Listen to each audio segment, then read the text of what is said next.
Girl, you the best. And she love me when I'm in it. And she never be pretending. Nothing is friend. She gon' tell you what she bought it. Cause she know you can't afford it. Know you can get it. Looking exquisite. No competition. Stay on the pivot. Who be watching? They be Hello, hello, hello. Welcome everyone to the E-Spot with Camille.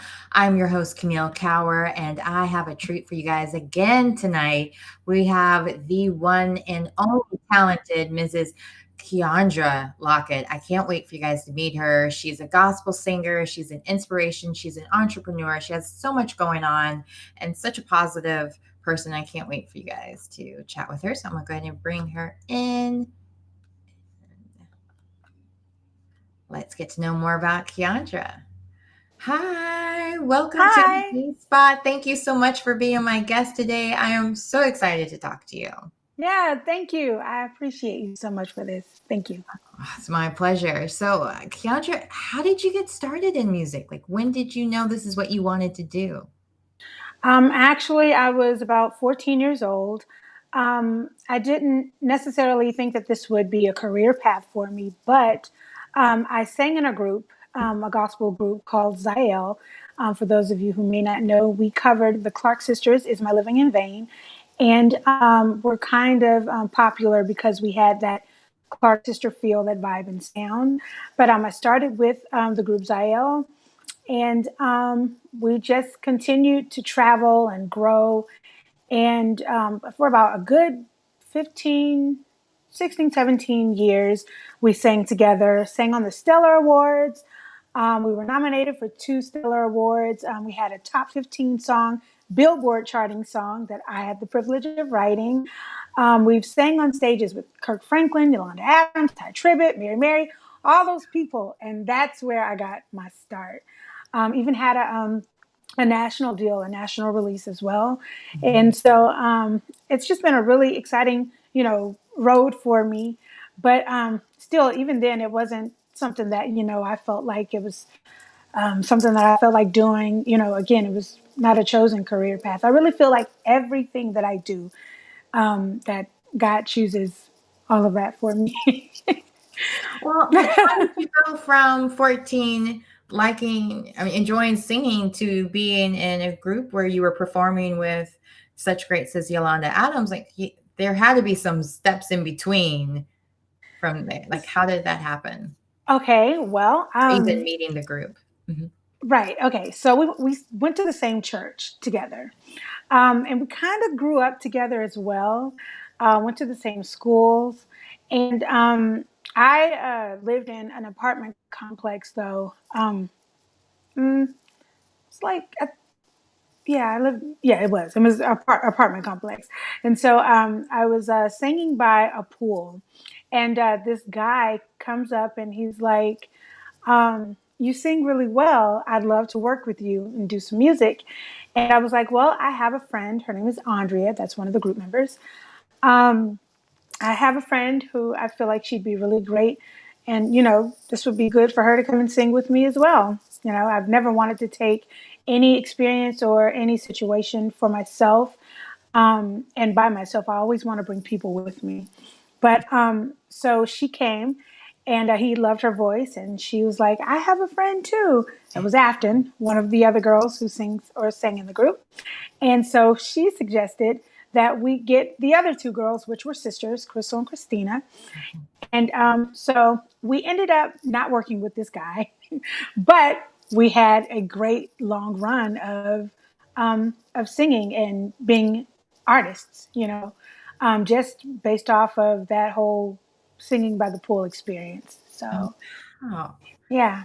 That's pretty fascinating. And so when you guys had your group going and you got to perform with such greats as, like mentioned before, Yolanda Adams, I keep saying that name because Mm. she's an icon. Yeah, we love Much like Yolanda. all the other people that you've worked with. But Mhm. was there ever a time, even with that, where you were just like, I can't believe this is my life? And even was there any great advice that any of them gave you that you still use to this day by any chance? Yeah, they've definitely given great advice. We had a chance to meet Mary in the hallway of our hotel during Stellar Award weekend. I think it was the weekend that we sang on the Stellar Awards.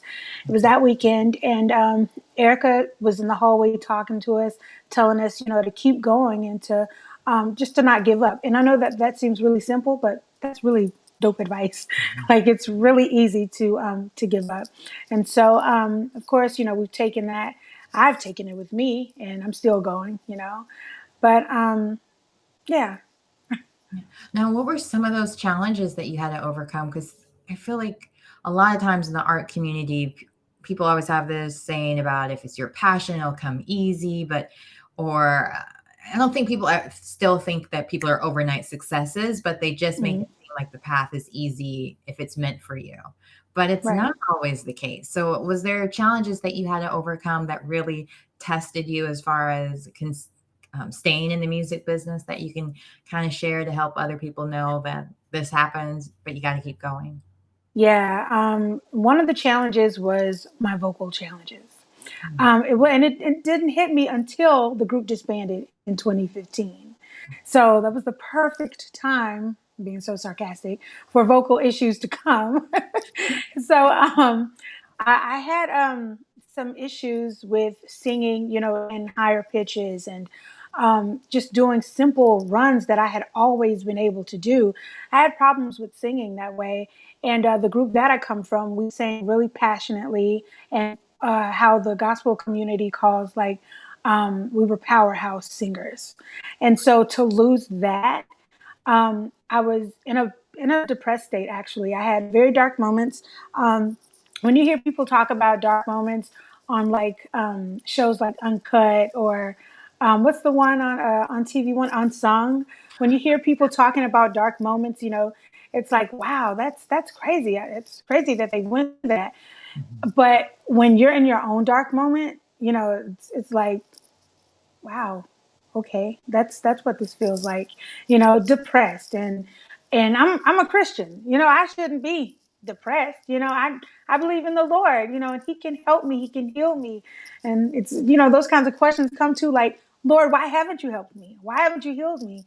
And it gets really crazy, but we thank God that out of all those troubles and those issues comes peace and comes triumph, because out of my whole vocal issue, I came up with a song called Try.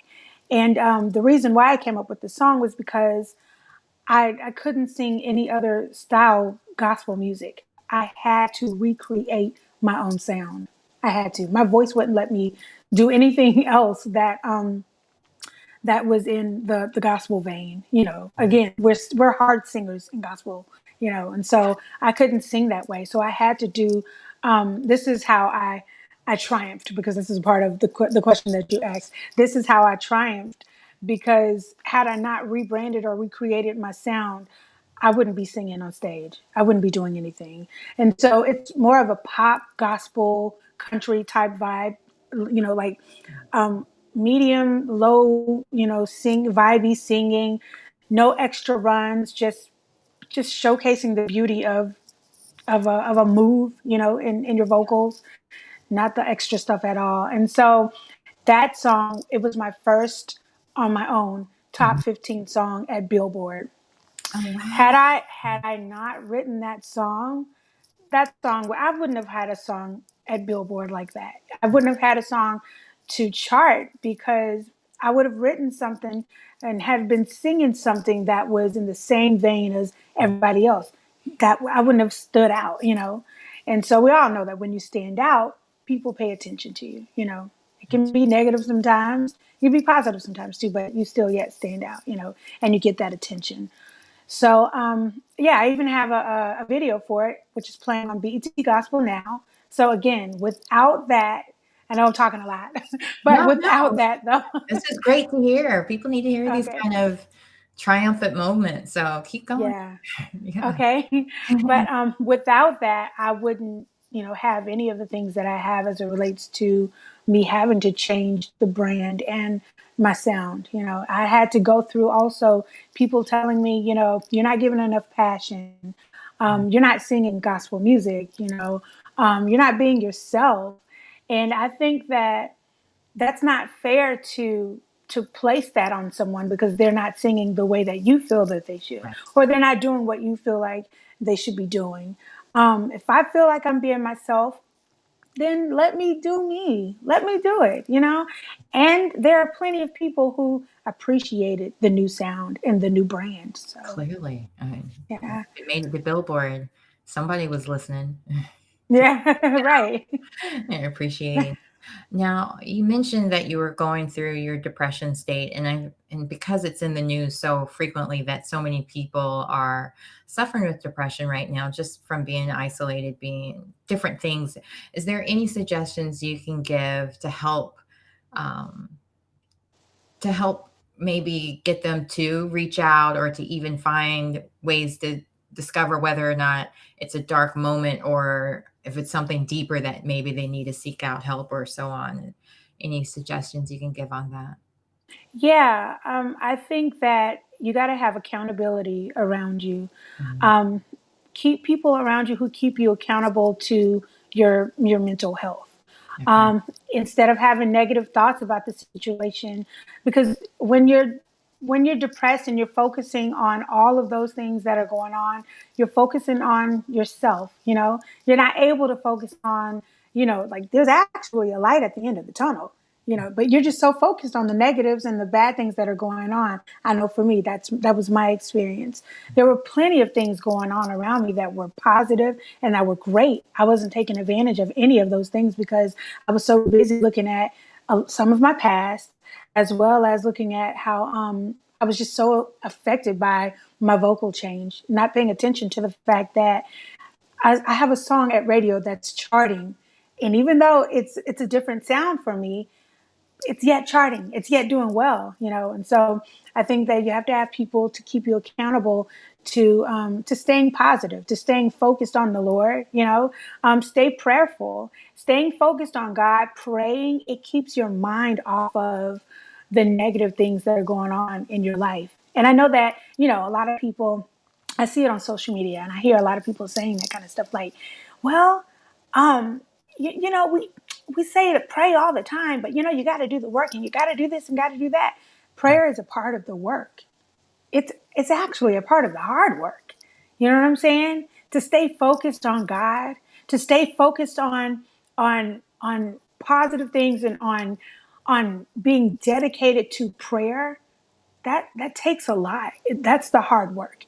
And I think that when you devote your heart to prayer, you devote your mind to prayer, that it prayer is the thing that gets your mind off of the negativity. It's the thing that gets your mind off the depression. It really is. I agree with some of the sentiments you're saying as far as, they're finding a higher power to be able to kind of take yourself out of the equation and think higher in that sense. But I also, in the Black community, it's so easy to put all the pressure on religion as being a kind of fix all when it comes to mental health, and Mm-hmm. people don't put that same emphasis on physical health. Like if you break a bone, they don't expect for you to just pray for it to be healed. They want you to go to the Mm-hmm. doctor and get it Mm-hmm. mended, wear the brace or whatever it may be. So I think it's important to also mention that some cases need that intervention, may need that Mm-hmm. extra help, may need to go to a doctor. And, Yeah. just want to make sure I make that clear. So, because Yeah. there is And that I didn't stigma with it. Mhm. Right. Yeah. And I didn't mean that at all, to place, all of the attention on prayer and on religion. Any problem or issue that you have, put it on religion. I didn't mean that at all. Okay. Because again, keeping yourself accountable, it's you have to also keep yourself accountable to people who will lead you in the right direction with great advice and things like that. And everybody isn't afforded the opportunity to have the funds to go to a doctor and to talk. But you do have people around you who do have who have greater mental health than you do. Everybody's not depressed rather around you. So my mom wasn't depressed. My sister wasn't depressed. I had them to go to and talk to, so, but I agree with you Yeah. completely. No, I mean, just because there's been so many times that people have made that kind of comment to people, and I just Hmm. want to make sure it wasn't taken that way. And just Yeah. so I'm glad you cleared it up as well. And have they ever discovered what caused the vocal change, or what was the injury? Is there any recovery to it, or not? Actually, I went to an ENT, and they got, like pictures and did the whole camera deal or whatever to see what the problem was. There was no problem. There was Mm, nothing. Yeah. So it's just kind of like one of those things where, things just happen, but it's like a negative situation that pushes you into a positive one. yeah, no, it worked. I mean, sometimes changes. Or my mom, she's an artist, and she's always like, "There's no such thing as an accident." Right. So That's very everything true. happens for a reason, and so I always try to look on the brighter side of things, but it obviously worked well for you in that sense as well, where Yeah. you were able to rebrand yourself. And I think right now a lot of people are working on rebranding themselves, and to hear Yes. that you were so successful, even though it was something you were kind of pushed to do or being led, it worked out so great. Right. Yeah. Yeah. Now, I have to ask you about, you have a doll after you? Like, how Hmm. cool was that when that moment when you were approached about doing it? Like, how did that whole process come about? Of course, I was super excited. I am, look, it's something that I still haven't gotten used to yet. I am the first gospel artist to ink a licensing deal with a toy company. And it was an amazing thing. Actually, I thought that it was a really great idea.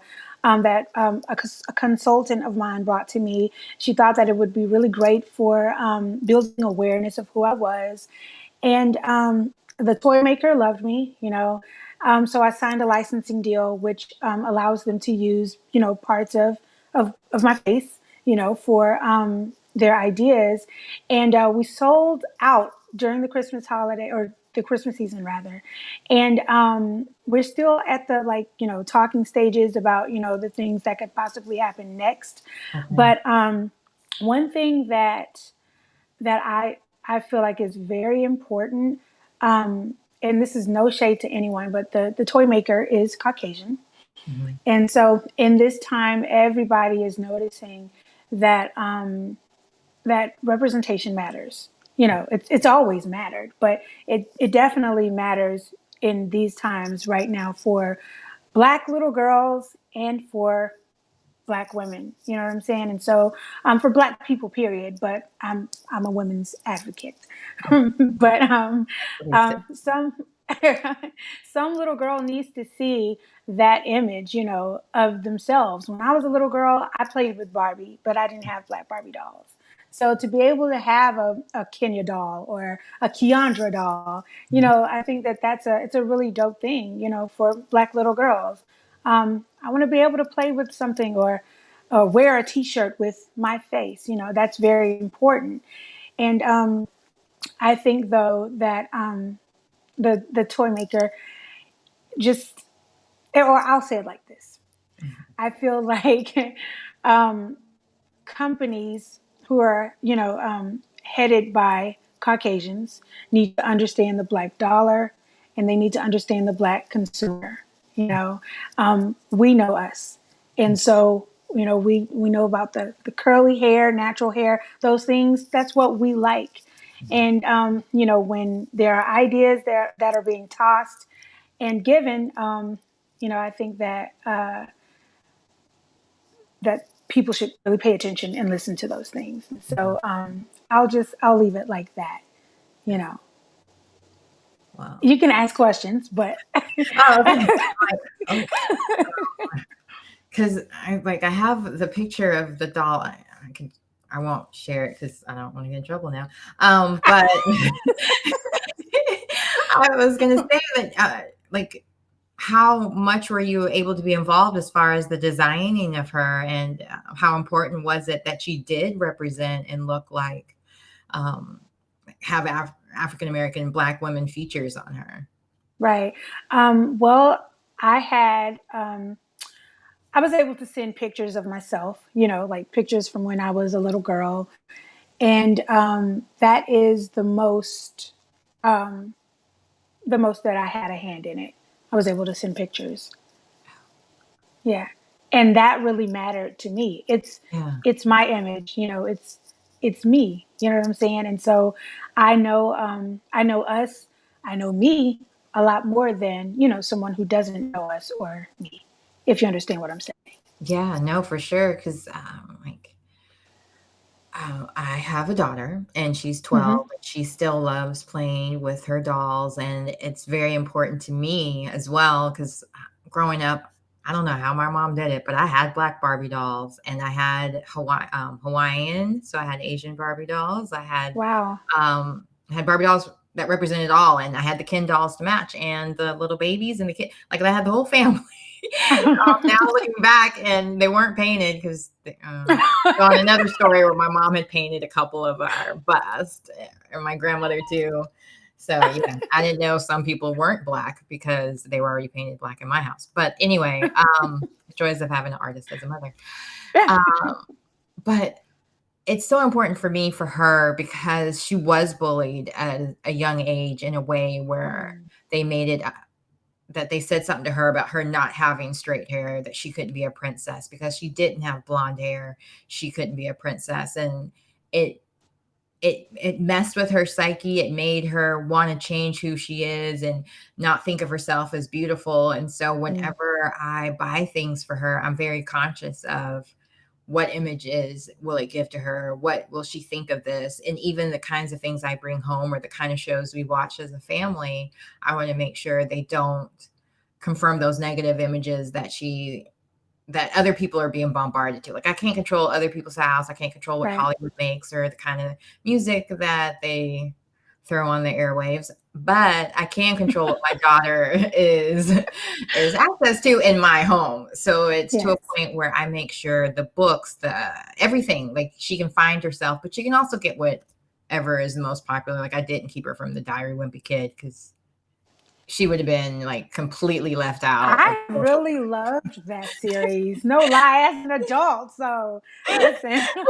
Wait, why did we wait hours in line to meet him for some event he did it at a private school here? Like we went there.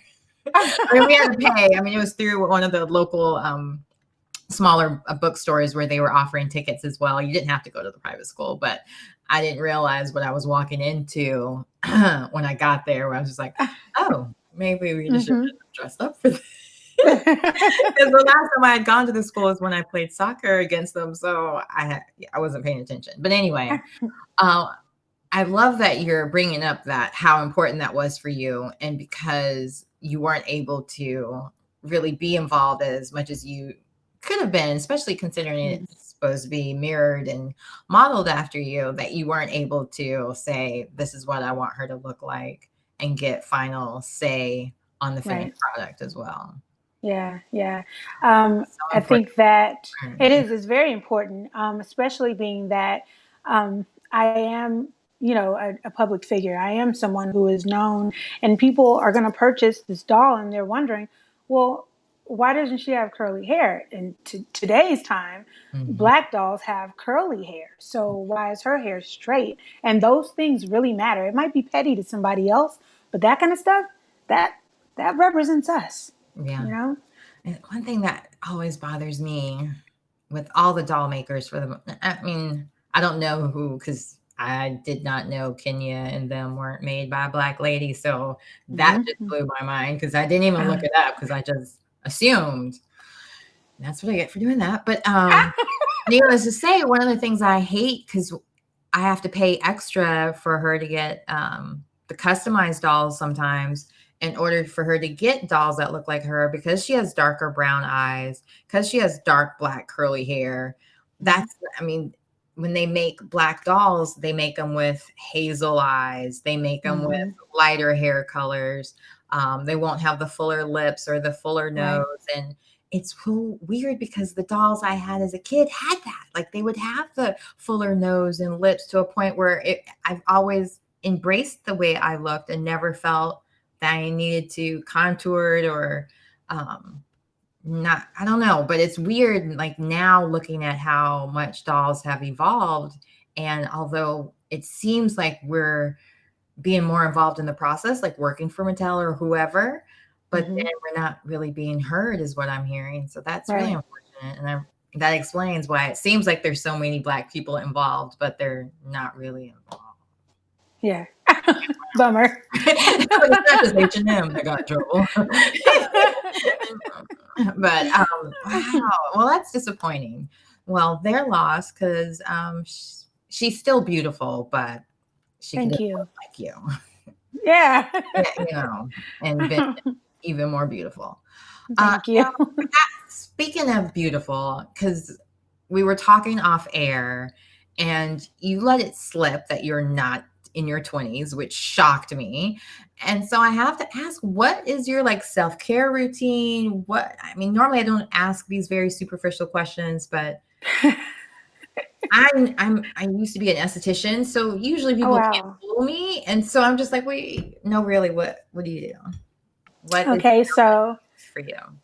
I use about 6 or 7 products. Okay. Skincare products. I guess you want to know what they are. Oh, yeah.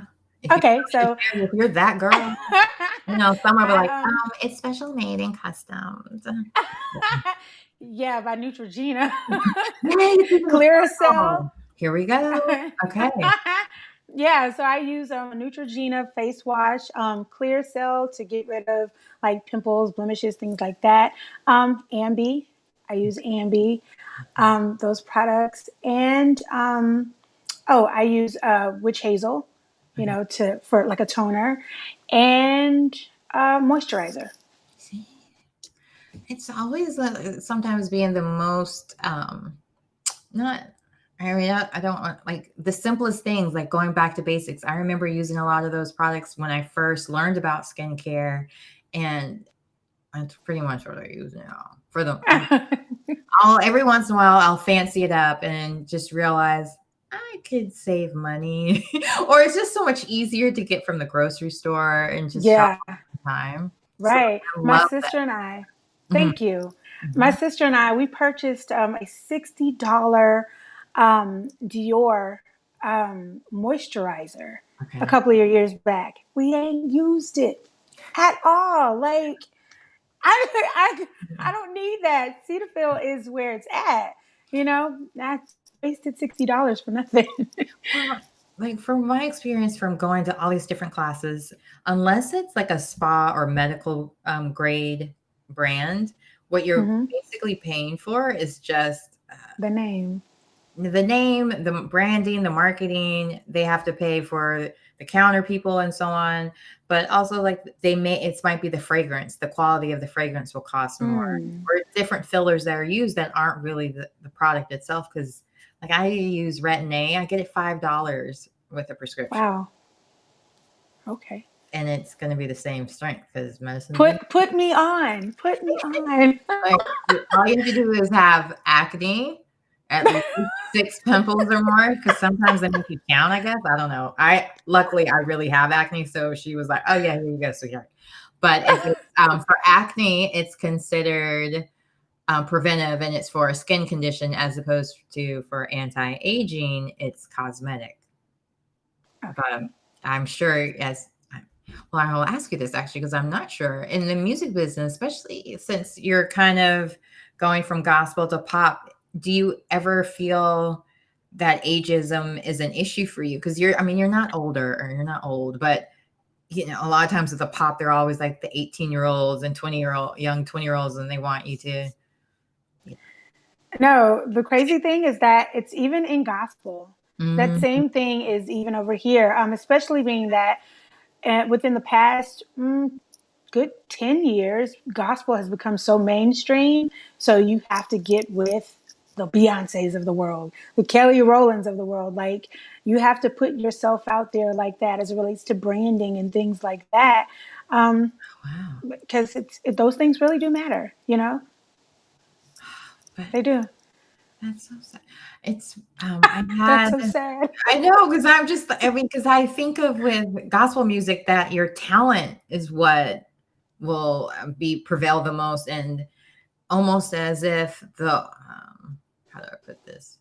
Not the older, but the more seasoned you are in a way that's more appreciated. Because I just think of like Yolanda Adams being not the norm, like it was usually the aunties of the church. Uh-huh. When you think of gospel, I mean, Kirk Franklin kind of changed it, I guess, around his time a little bit, but I still think of it as being music that's it's not about how you look. It's about your talent, Right. how good of a singer you are, and just And yeah. that's the thing, though, that there's a side of gospel that is about helping people, Mhm. ministering to lost people, then there's a business side.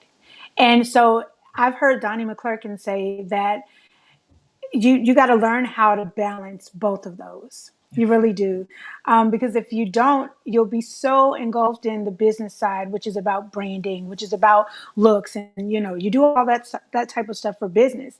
You'll end up leaning so far over there, that you'll lose yourself. Mm. And it happens, Yeah.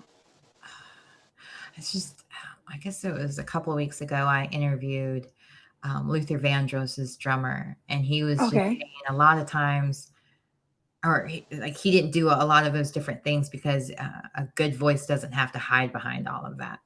So that's why I was like, it's sad because you just think of with gospel music that you don't have to.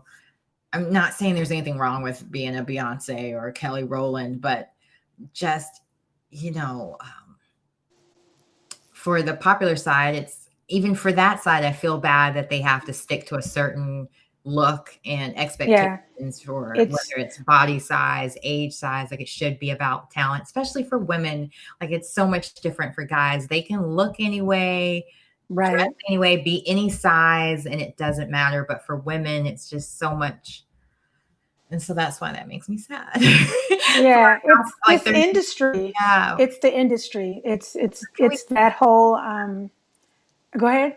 what can we do to change that? What do you think needs to be changed where it is more inclusive, or what are some of the things that you would like to see changed?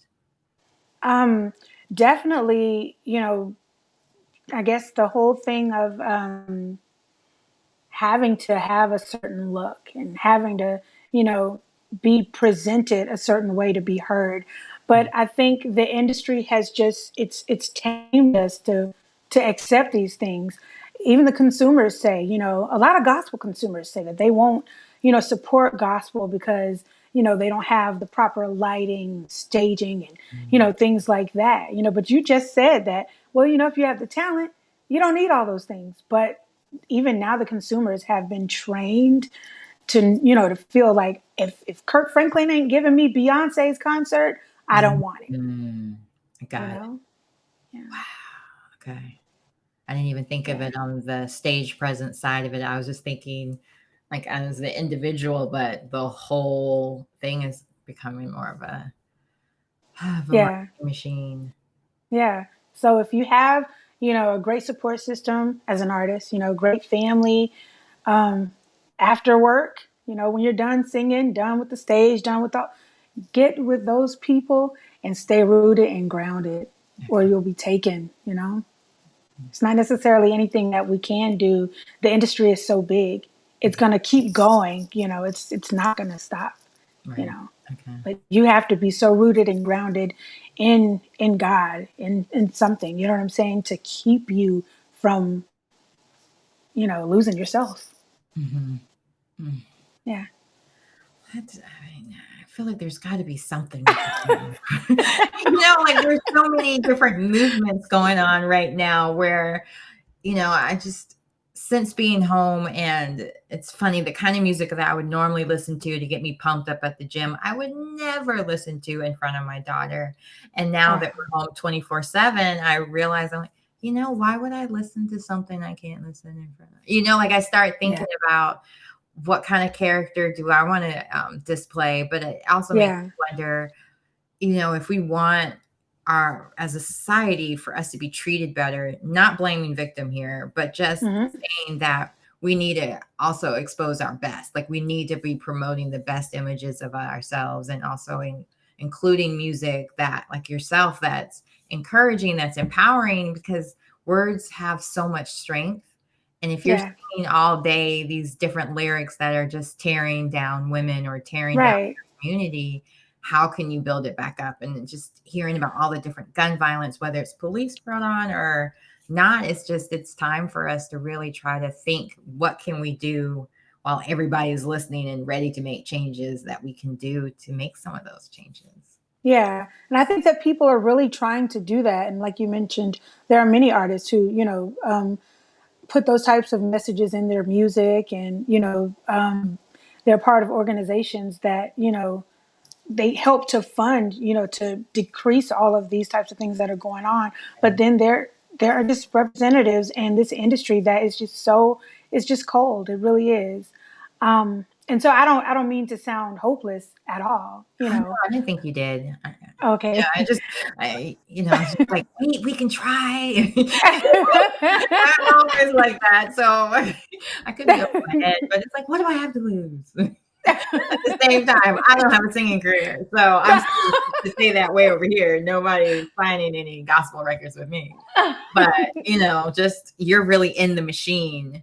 So I totally respect your viewpoint on this, because I have no idea. I'm learning, but just still like, can't there be something? But you've been in it since you're 13, you were saying. So Right. Yeah. yeah.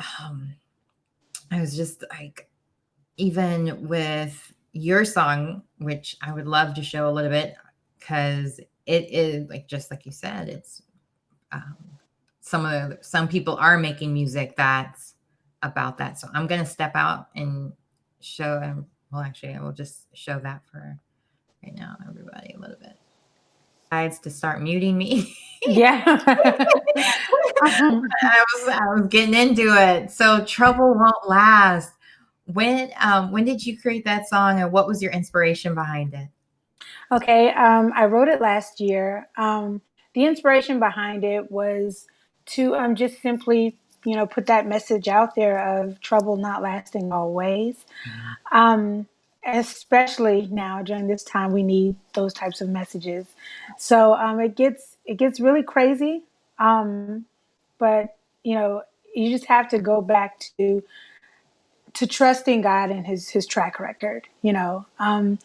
If he's brought you out of different situations before, he'll do it again. And I know in my life, that's the only experience, or the only solution that I have to go to, because I've gone through crazy things, the vocal issues, the, issues of depression, or issues of low self-esteem. And the only way that I pulled out of those things was because of him. But I was so troubled during all of those situations, but here I am smiling and talking to you about it. I didn't wrote a song about it because, I feel so strongly about it, because I know for sure that troubles don't always last. They don't.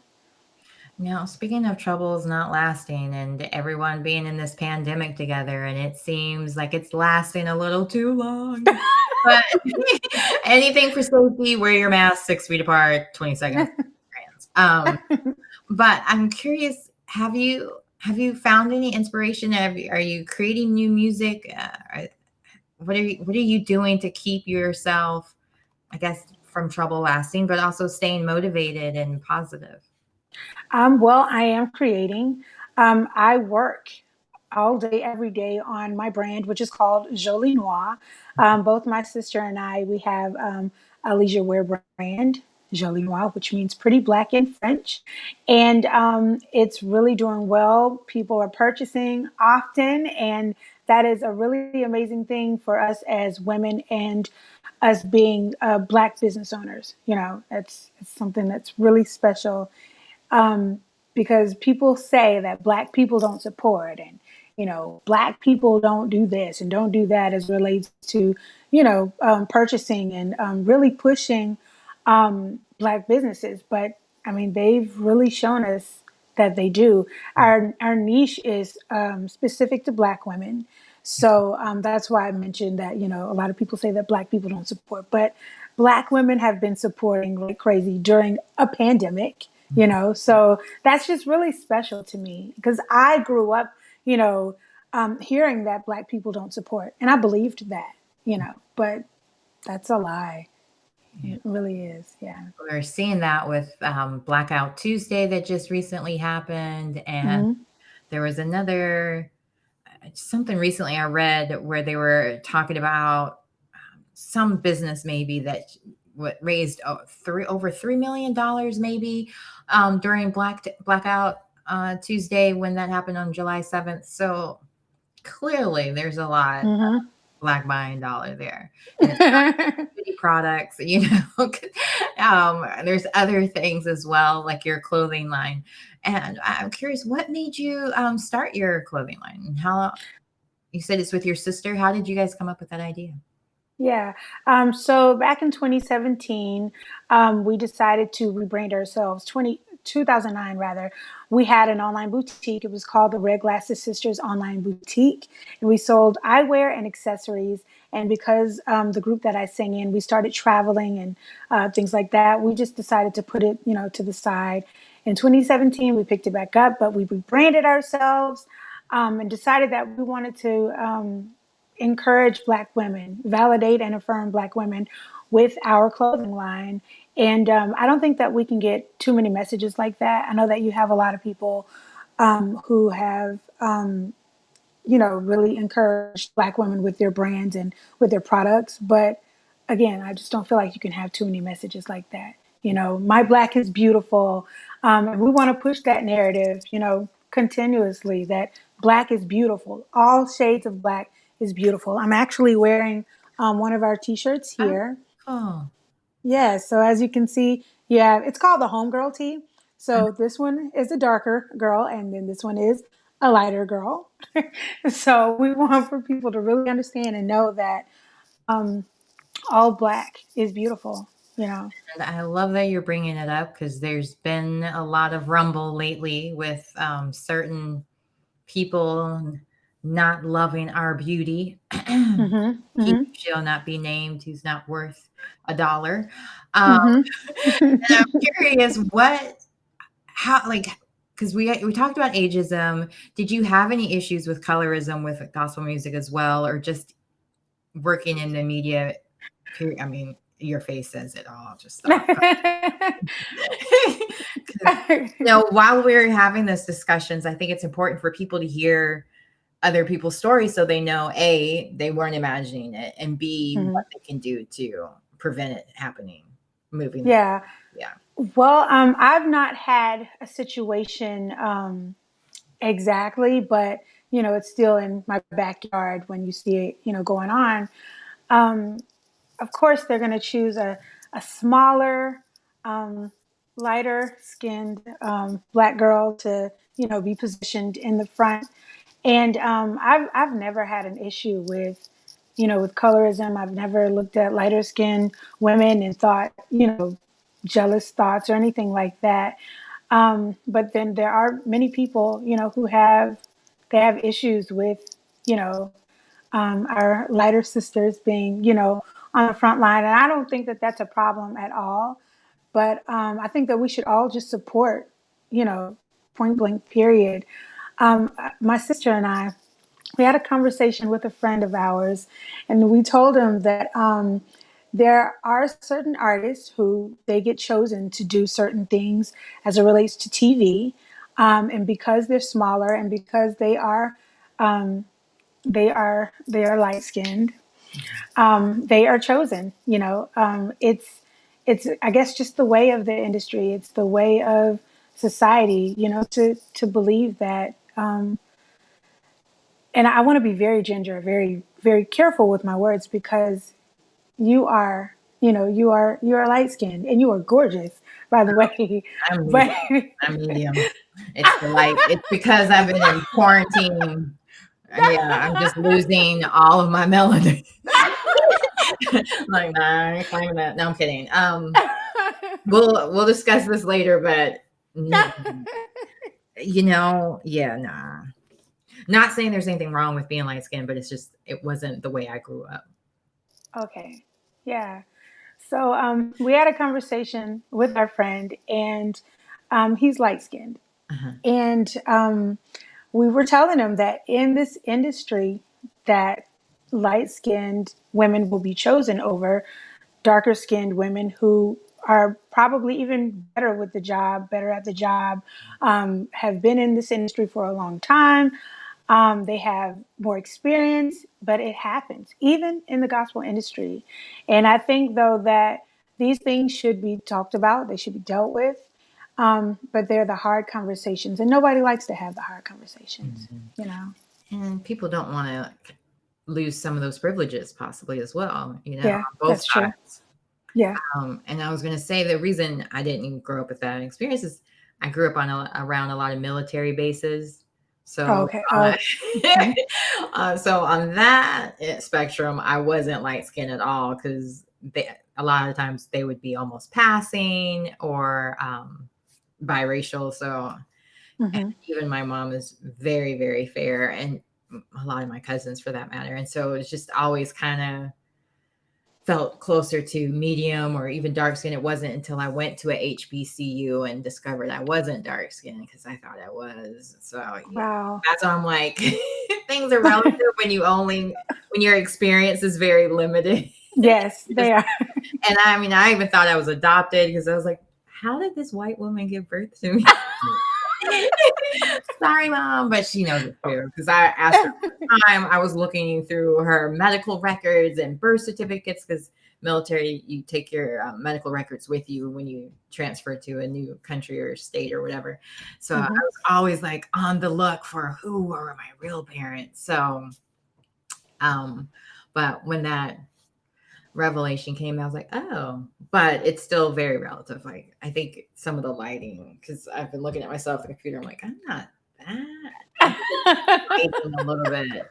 Because, yeah, like it's weird. I'm not even going to keep addressing it. But I think it's something that while everybody's kind of on pause and we're having these deeper conversations about things, it's a good time to bring it up because a lot of the stereotypes, even in media for light skin, because now I have a biracial daughter and she's light skinned. And so I see even from her perspective that sometimes with the light skinned girls, the curly hair, they're sexualized, they're the wild ones, they're not very smart.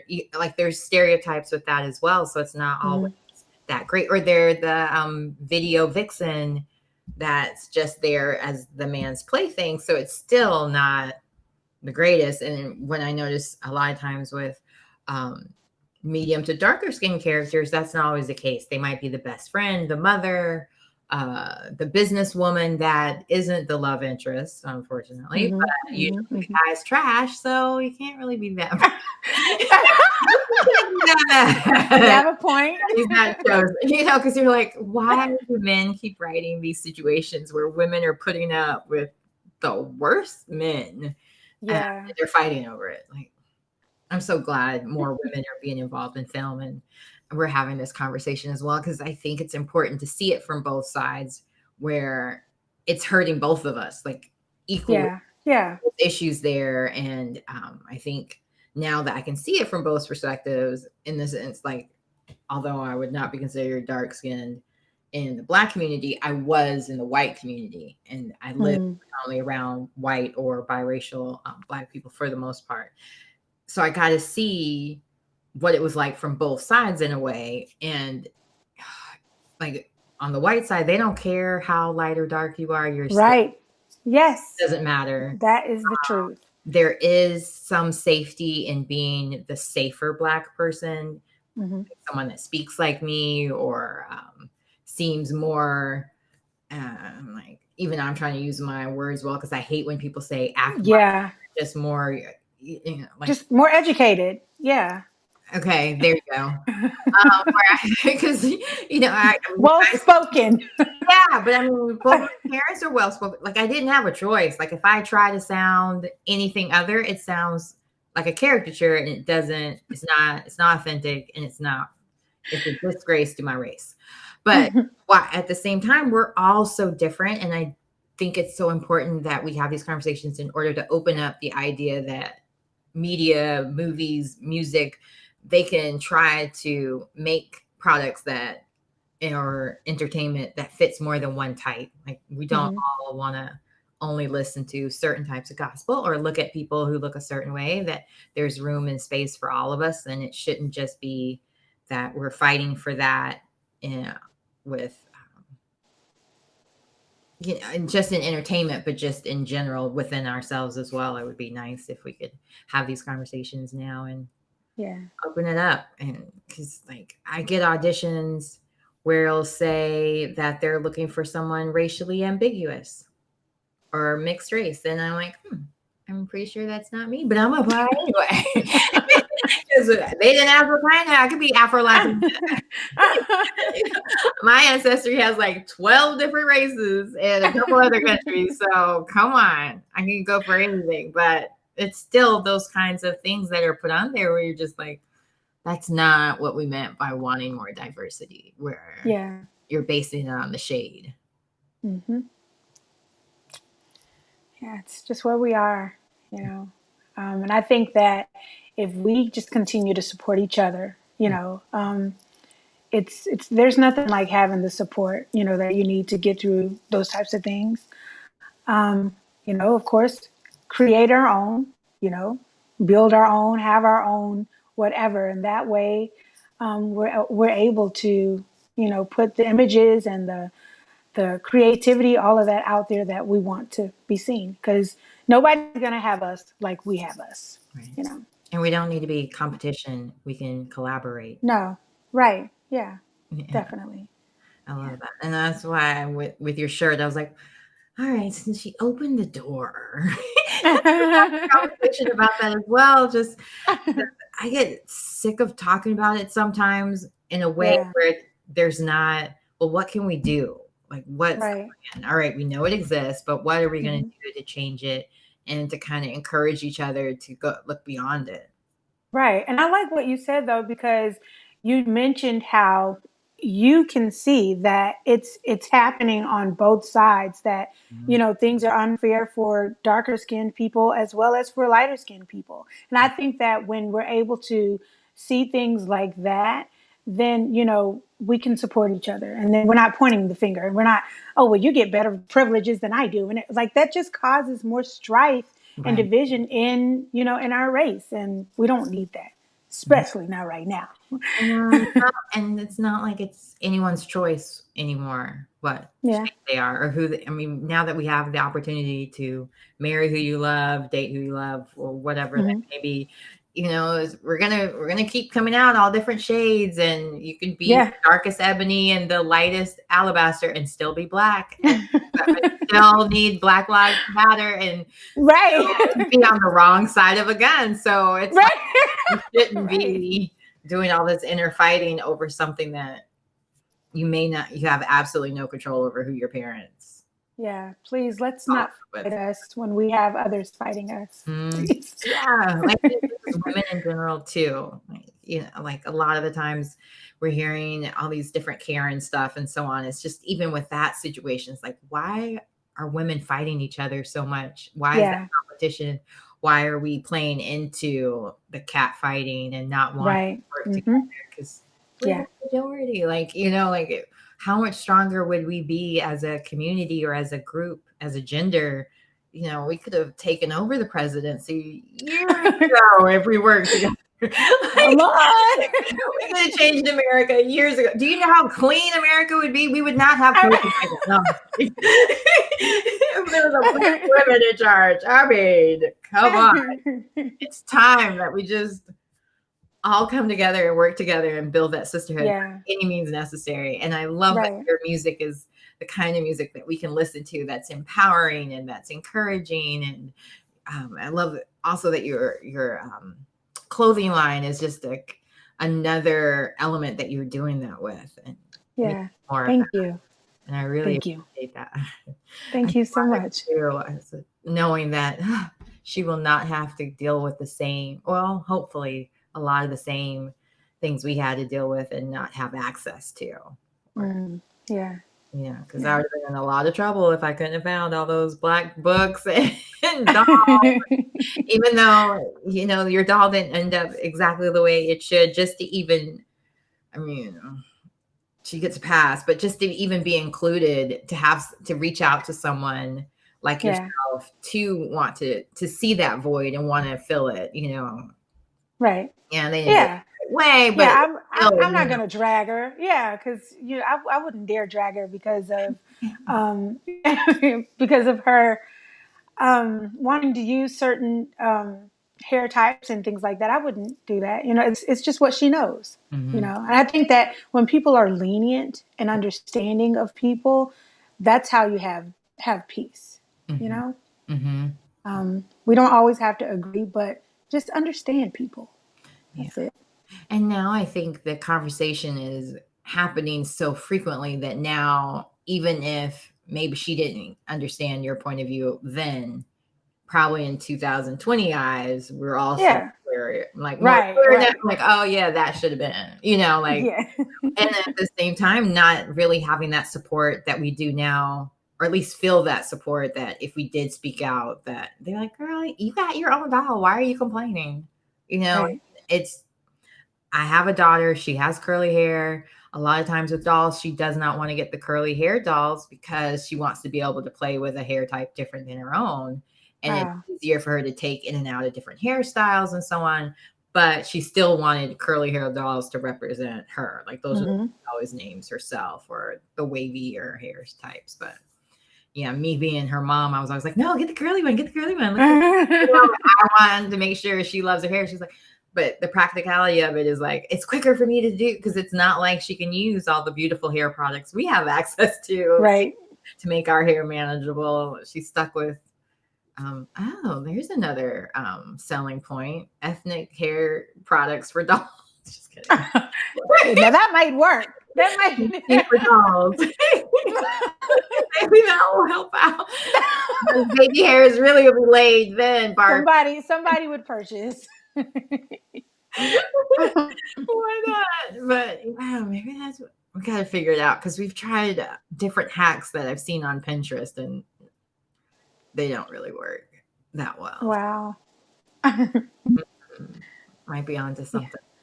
Yeah, because I've ruined a lot of my doll's hair because I didn't have the right products. Just water. Just from even when my cousins used to get braids and they would put these sponge rollers on the end and then dip it in hot water. So I was like, ooh, let's try that. And okay. Oh, that was not a good idea. There might be another step in that process that I didn't see. Yeah. But she still loves me. I just don't know how to give her dolls perms anymore. So I'm just curious, what's next for you? What do you, we have just a few more minutes because time goes so fast, and I just want to know what is on the horizon for you. New music, what else is going on? Okay. Well, of course, the new music, just continuing to push Jolie Noir. And I'm going to release something really special this year. I did a collaboration with Q Parker's 112 on a song from my album, The Heel Reloaded. And the song is called Made Away. And I think that it's a really dope collaboration because Q is always about bridging the gap between gospel and secular music. And I think it's a really dope idea because the secular side and their audience, they need God as well. You know what I'm saying? And so to be able to present that and bridge the gap, that's a special thing. And just not to mention that he is Q Parker of 112, and I got a chance to do a song with him. Like that's really, really dope. It really is. How did that opportunity come about? Were you guys ever in the studio together? I'm learning that sometimes you guys don't even meet each other when you do duets. So, right. Yeah. Well, we were in the studio together. I recorded the song first, of course. And then he came in, though, and re-recorded some things that I had already done. But he saw me singing at this breakfast during Stellar Award weekend last year, actually, in Vegas. And we hit up his manager to see if he'd be down, and he said yes. So that was really important to me. Just a secular artist saying yes. Somebody who is well known, well established in this. You know, he said yes to singing a song with me and was excited to do it. He didn't come in the session with an attitude like, "Oh, hurry up, we got to get this done." No, he was ready. He worked, and we came out with an amazing sound. I can't wait to hear. I can't wait for you guys to hear it. Yeah. So that's the end of this year, you said? or? Yes. Okay. Mm-hmm. Sure. Oh, that seems so far away, but it's not. It's just 6 months. Right. Yeah. Just 6 months. Okay. So I'll put the link for the video so people can watch that as well again. But is there anywhere, can you share where they can reach you social media wise? And then I'll let you go. Okay.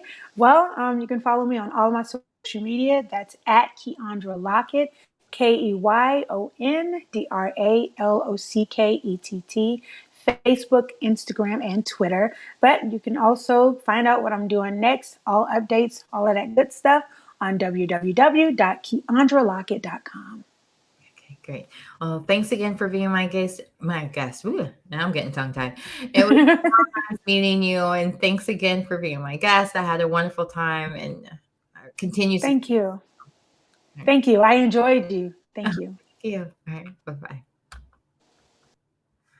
All right. That was such a fun episode to talk about all of the doll drama. Who knew? I had no idea that was going to come up. So I'm really glad we were able to talk about that because honestly, I had no idea. I did not know that doll wasn't made. I thought it was a handmade doll. So I learned so much more than I expected today. I hope you did as well. And make sure that you tune in again tomorrow at 6 o'clock right here on the E-Spot with Camille. I will have Connie Chi. She is the CEO and publicist behind the Chi Group, excuse me. And she will be sharing a lot about her wonderful times that she's had as working in diamond mining. Yeah, we're going to find out more. Can't wait for you guys to talk to Connie tomorrow at 6 o'clock or 3 p.m. Pacific. See you guys then.